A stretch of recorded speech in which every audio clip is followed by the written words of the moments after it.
આજના ગુરુ પૂર્ણિમાના શુભ દિવસે બધા ભક્તોને જગદંબાના, રમાનાથ ભગવાનના, રમાંબાના ખૂબ ખૂબ આશીર્વાદ, મારા તરફથી ખૂબ ખૂબ શુભકામનાઓ. ગુરુ પૂર્ણિમા શ્રુતિ ગોંડલ. ગુરુ પૂર્ણિમા તારીખ 10/7/2025. ગુરુ શ્રોત્રિય અને બ્રહ્મનિષ્ઠ હોય તો જ શિષ્યની ચેતનાનો ઉત્કર્ષ કરી શકે. માત્ર પાંડિત્ય ચેતનાનો ઉત્કર્ષ કરવામાં સફળ ન થાય. તમસમાંથી જ્યોતિમાં જાગૃત કરે અને અમર્ત્યની ઉપલબ્ધિ કરાવે. આ જગ્યાએ પહોંચ્યા પછી જે બ્રહ્મનિષ્ઠ ગુરુ છે એ ખસી જાય છે.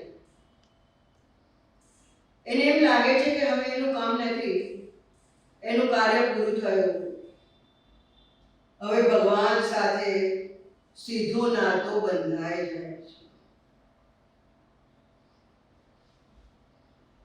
જ્યારે આપણે એમ કે જેને ક્રાંતિકારક પરિવર્તન જેને કહીએ, એ ટ્રાન્સફોર્મેશન ઓફ કોન્શિયસનેસ કહીએ, ક્યારે થાય?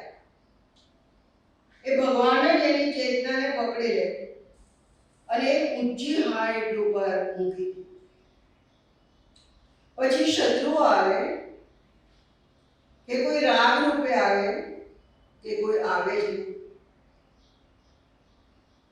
એનું ચિંતન કરીને એને લઈ આવવા માંગે તો એ ના આવે. કારણ કે એક માણસ એક ઉપરની મેળી પર ચડી ગયો, એનું લેવલ ફરી ગયું, એની દ્રષ્ટિ ફરી ગઈ છે, ત્યાં એની દ્રષ્ટિ છે, એની ચેતના છે. સમજ્યા? ભાઈના શબ્દો છે.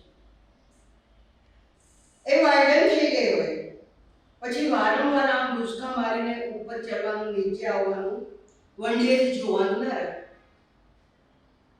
પાછો આમ કૂદકો માર્યો, પાછો નીચે આવે, વળી પાછો કૂદકો માર્યો, 1 2 3 આજે છે તે મેન્ટલ લેવલ ઉપર રહી વારંવાર એફર્ટ્સ કરીને, કૂદકા મારીને એમાંથી મુક્ત થવાનો પ્રયત્ન કરે છે. It is clear or not? બરાબર છે? ઓમાં શું થાય? એક આખી ચેતના છે.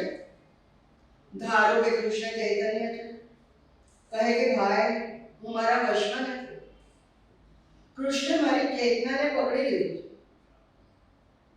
હવે જ્યાં લઈ જાઓ ત્યાં જાઓ. હવે ઘર છોડવા માટે હિચકિચાટ અનુભવતા વિષ્ણુપ્રિયાજી અને વિધવા માતાનું ધ્યાન હતું, પણ એની ચેતનાએ કૃષ્ણને પકડી લીધી. એનું એટ્રેક્શન એટલું બધું હતું કે બધી વસ્તુઓ ભૂલી ગયા અને એની પાછળ દોડ્યા. That means he lives in eternity. એ કોઈ ઇનિશિયેટિવ નથી, એટલે ટાઈમમાં નથી. કારણ કે એ કહે છે ને, time is thought and thought is time. એ બધી વાતો છે. જ્યાં પોતાનો થોટ નથી ત્યાં ઇનિશિયેટિવ નથી રહેતી. ત્યાં બરાબર છે. હવે ડિવિનિટી છે એની ચેતનાને પકડી લે એટલે ઇટર્નિટી થઈ ગઈ, ટાઈમથી પર થઈ ગયો. અને પછી ઠીક પડે એમ ટાઈમનો ઉપયોગ કરે, પણ ટાઈમના બંધનમાં ન રહે. વિદ્વેષ તરીકે મીરા છે ને, તેને આખી કૃષ્ણ ચેતના આવી ગઈ. કૃષ્ણ એને પકડી લીધી તો વિવશ થઈ ગઈ. હવે બરાબર, આ જંજાળ, આ સંસાર, આ તો હવે મારા ચિત્તને ખેંચી શકતા નથી. હવે આ બધા મને દુઃખા લાગે છે, નકામા લાગે છે. અરે વેલ્યુ જ કરી ગઈ છે. એનું ચિત્તનું જ આકર્ષણ છે.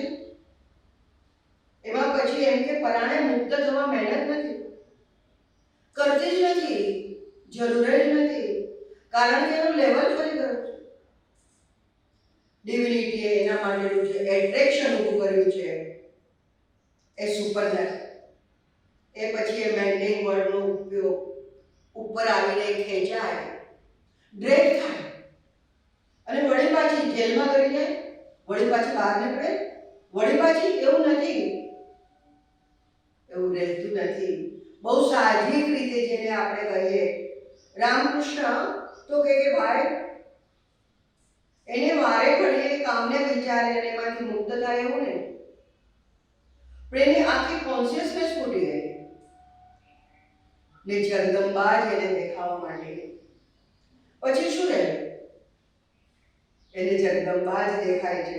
જ્યાં સ્ત્રીને એ જુએ ત્યાં જગદંબા દેખાય છે. અને ઓલો જે અવેરનેસને ગોતતો હશે ને, તેને વારે ઘડીએ પહેલા તો સ્ત્રી દેખાય, પછી એની પાછળ માં હ્યુમન લેવલ ઉપર, અને પછી કહે ના ના આ સ્ત્રી છે. એને કામ કહેવાય, એનાલિસિસ કરે. પછી નેચરલ થાય, એફર્ટ.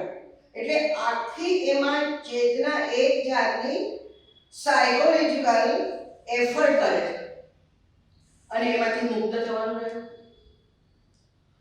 ઓલો તો રામકૃષ્ણ જુએ, વેશ્યાને જુએ તો જગદંબા લાગે, એક્સ્ટેસી થઈ જાય. અને આજે ડિફરન્ટ મિસ્ટિકલ આખી કોન્શિયસનેસ આવે છે. ભગવાન ચેતના માણસની ચેતનાને પકડી લે છે અને જે ટ્રાન્સફોર્મેશન થાય છે એ કેટલું રેડિકલ છે, સ્વાભાવિક થાય છે અને પછી સ્ટ્રગલ નથી રહેતી. અને એમાં શું છે સ્ટ્રગલ? હવે એમાં શું છે કે રામકૃષ્ણ કામમાંથી મુક્ત થયા, લોભમાંથી મુક્ત થયા, ક્રોધમાંથી મુક્ત થયા, કાંચનમાંથી મુક્ત થયા, એનું લેવલ ફરી ગયું. એટલે પછી એને એકને બોલાવીને એને પાછું ચેક કરવાનું, એમાંથી પાછું મુક્ત થવાનું રહેતું નથી. હવે બંને સામે છે. એટલે જે સંસાર જે કાંઈ કહો એમાં બધામાંથી મુક્ત થઈ જાય છે. કારણ કે એની અમુક હાઈટ, એ હાઈટમાં એ એસ્ટાબ્લિશ થઈ ગયા. પછી એક શત્રુની સાથે વ્યક્તિગત રીતે એક શત્રુની સાથે વારંવાર ફાઇટ કરવાની વાત રહેતી જ નથી. એવી રીતે પેલો જોતો હોય એ રીતે આ ન જોતો હોય, એ સ્ત્રી છે એને જોતો હોય એ રીતે આ ન જોતો હોય. સમજ્યા? પ્રતિષ્ઠાને આ જે રીતે જોતો હોય એવી રીતે પેલો ન જોતો હોય. એને પડી જ ન હોય. એને એમ થાય what is name, what is in name.